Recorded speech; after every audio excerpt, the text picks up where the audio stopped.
He was doing so well. He wasn't a person, Dr. Green. You knew it.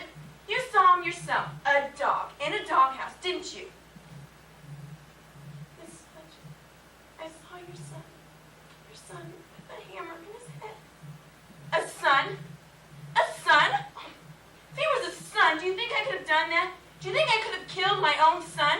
I couldn't have. So he was a dog, right, Dr. Green? I will have you committed. You will rot in the cage where you belong. Why, Dr. Green?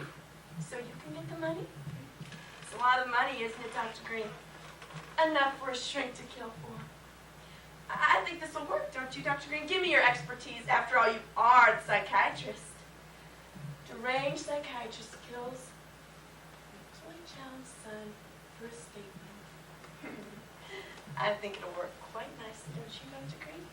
After all, your neighbors saw you leaving the office, didn't they? And where were you headed, Dr. Green? The junkyard? Who was at the junkyard, Dr. Green? Roger. They saw you come back, didn't they, Dr. Green? Holding that hammer. And I'm going to say this loud enough so all your neighbors can hear it. Please don't hurt me too, Dr. Green. Please don't kill me like you killed my son, Roger. Dr. Green, you think you're so smart. You're not. You're stupid, Dr. Green. You're stupid. I think it's bound to work. What do you think, Dr. Green? And you know, you've always been telling me to get away and have some fun. Maybe I'll go to Mexico. Does that sound good, Dr. Green? Mexico. After all, I am a new woman, aren't I, Dr. Green? You know what else, Dr. Green? You know what else sounds really good right now? A poodle, Dr. Green. A poodle sounds really good right now.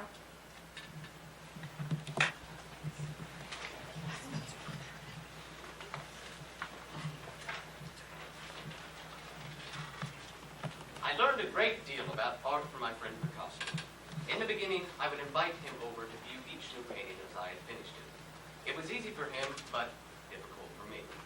But I was particularly proud of this one large painting I had just finished.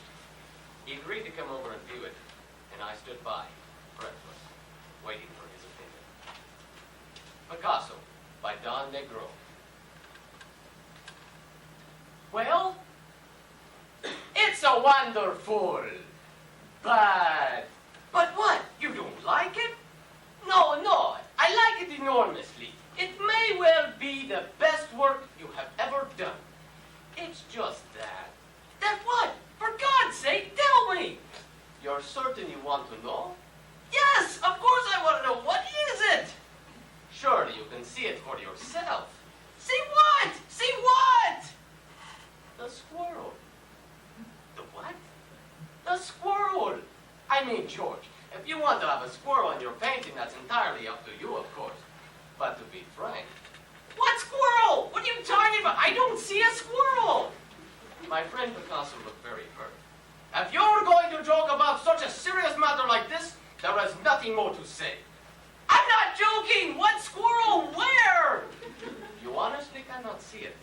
No, I can't see a squirrel. I don't know what you're talking about. Are you going insane? My friend Picasso was a very short man, but he could look burning holes right through you. Fine, whatever you say. But I wasn't going to let him off that easy. Show me that squirrel.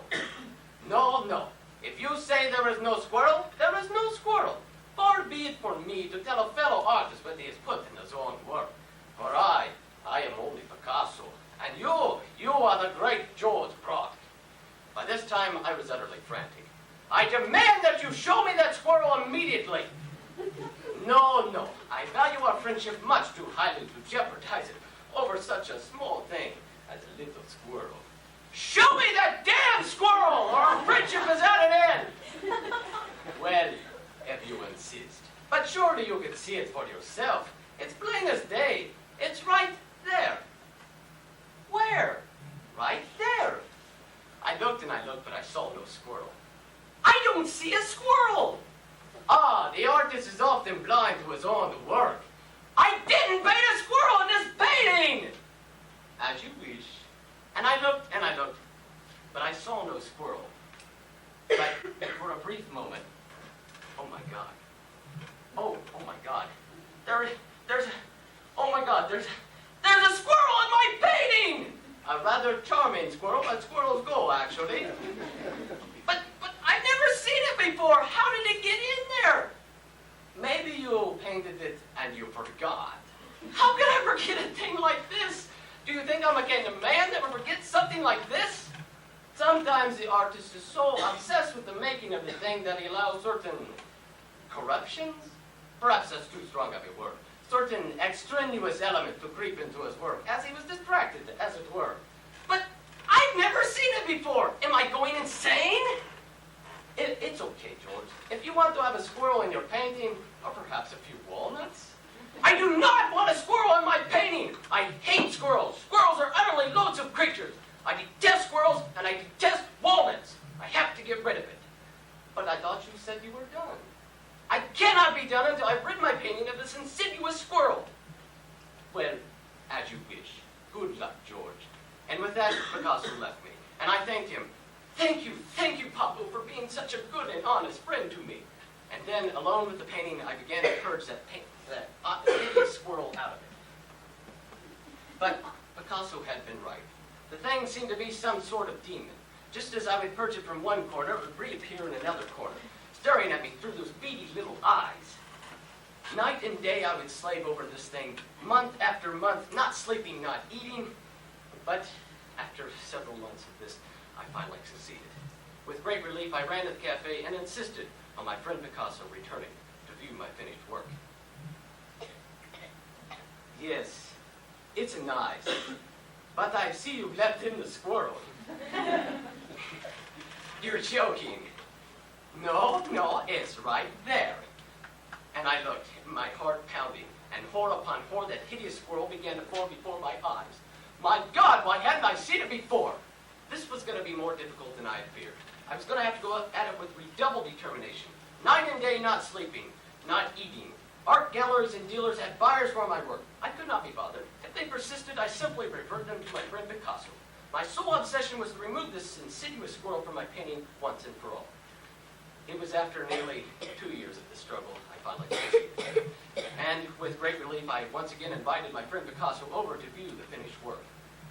It was very kind of him to come because during that time of my squirrel extermination, he'd done perhaps 50 paintings and sold them for enormous sums to very art galleries and dealers that had been pestering me. It was with both pride and tribulation that I allowed my friend Picasso over to view my finished work. He stood there for at least 10 minutes in silence. I liked it better with the squirrel. And then he left to have his picture taken by some Swedish woman from Life magazine. I sat there, alone with the painting.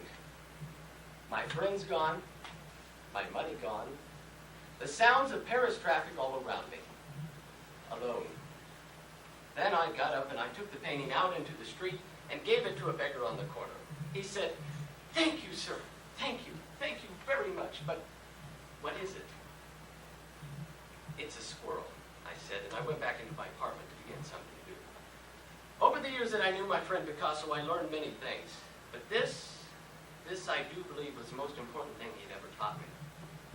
If one is going to devote one's life and soul into painting squirrels, one must take special care always to save one's nuts. Yes?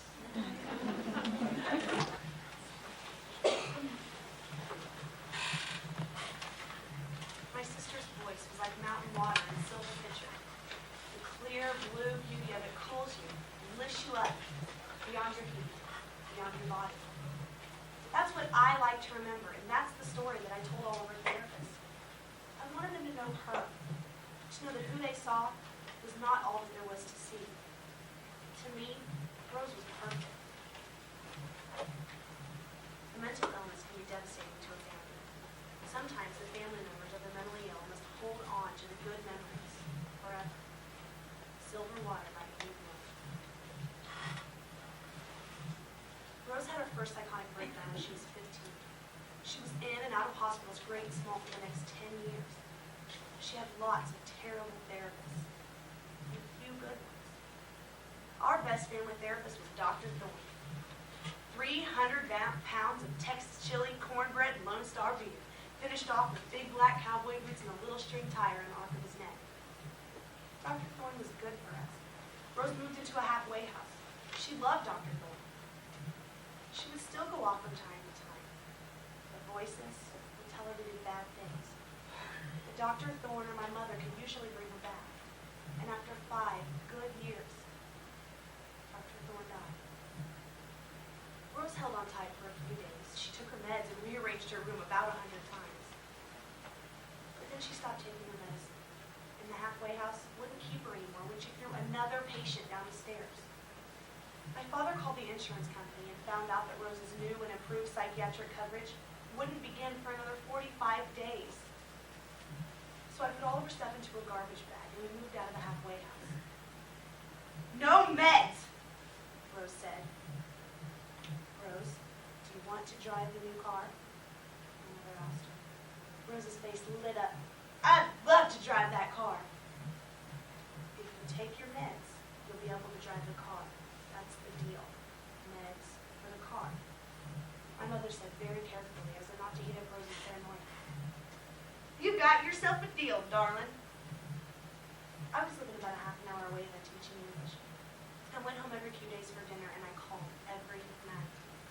My father said quietly, it's very hard. I'm doing okay now. Rose watches a lot of TV. She goes walking in the mornings with her mother. She won't go to the day hospital. We're not doing all that well, I guess, but we're getting by. I'm sorry, sweetheart, I didn't want to upset you. We're fine, my mother said. We've got a routine and we stick to it. We're fine. You don't need to come home so often, you know. Lead your life, Vi. She's leading hers. So I came on Sunday in the early afternoon to help my father garden, something we've always enjoyed doing together. I didn't get into the house until a little after 4, when I saw that someone had broken the piano bench and placed it in 5 neatly stacked pieces where the piano bench usually sat. We were having such a nice time. I didn't want to upset you, my father said, standing in the doorway. What did Mother say? She said, better the bench than the piano. Then your sister just laid on the floor and cried. This can't go on, Vi. We've got 27 days left, and your mother doesn't sleep because Rose doesn't sleep. And if I could just pay $27,000 to keep her in the hospital until the insurance takes over, I'd do it. My father put his hand over his mouth, and he went back out to the garden. I couldn't see if he was crying. He stayed outside, and I stayed in until Mother and Rose came home from their wake. My mother kissed me lightly and told Rose to go upstairs and change out of her wet pants. Rose's eyes grew very wide. Never! I will never! She began banging her head with rhythmic intensity against the kitchen floor, throwing all of her weight behind each and every attack. My mother threw her arms around Rose's waist, trying to stop her. Rose flung her away, not even looking to see what was slowing her down. My mother crumpled up next to the refrigerator. Please. So I threw myself onto the kitchen floor, becoming that spot that Rose was banging her head against. She stopped, a fraction of an inch short of my stomach. Oh, Mommy. Oh, Vi, I'm sorry. She staggered to her feet and ran wailing from the room. My father heard her crying and came running in. He held my mother's head and looked closely at the bruises on her pale, small face. What happened? Where's Rose? Rose got upset, and when she went running from the room, she knocked Mother out of her way. I've only lied to my father one time in my life, and that was it. At dinner, Rose would barely eat, and she hummed the McDonald's theme song over and over again, pausing only to spill juice down the front of her shirt and begin crying. My father looked at my mother, and he handed Rose's napkin. She dabbed at herself, and the tears stopped. I want to go to bed. I want to go to bed and be in my head and only wear red. Oh, yes, it's true, for red is the color that my baby wore. Oh, please don't wear red tonight. Rose! It's okay. We'll go upstairs, and then Mother will come up and kiss you tonight. My father reached out his hand, and Rose grabbed it, and we walked out of the dining room together. up at 3 o'clock in the morning for no reason.